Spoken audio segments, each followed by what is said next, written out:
I love wildflowers. These are purple coneflowers. They are some of the most rewarding, tough as nails perennials you can add to your garden. They are famous for their daisy-like purple petals and their prominent spiky orange, bronze central cones that look beautiful from midsummer right into fall. As native wildflowers of North America, they are naturally adapted to handle the heat, drought, and poor soil.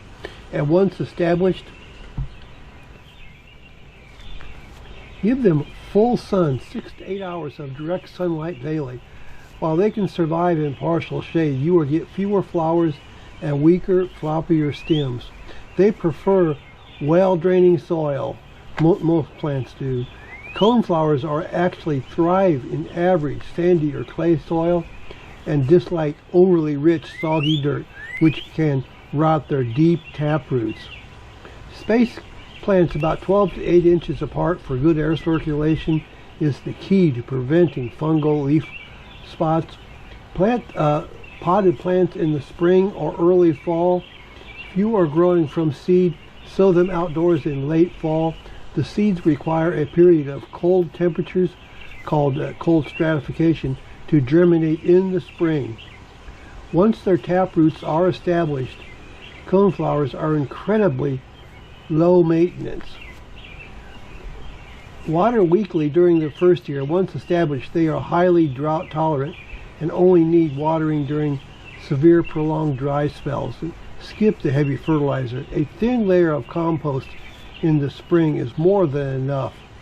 Over-fertilizing leads to lush green leaves but few blooms. And pick off the faded flowers in summer to encourage a second flush of blooms. However, stop deadheading in late fall. The dried seed heads feed local song, especially goldfinches, all winter. Leave the stems standing through winter for wildlife and cut them down to the ground in early spring before the new growth emerges. Coneflowers don't need frequent division because of their deep tap roots, but if they get crowded after a few years, you can divide the clumps in early spring to fall to create new plants. Well, I hope that you like my video here about coneflowers. I love purple coneflowers, and if you do like this video, please subscribe to my channel, and I'll keep on making more videos for you. So thanks a lot, and goodbye, and I will talk to you later on.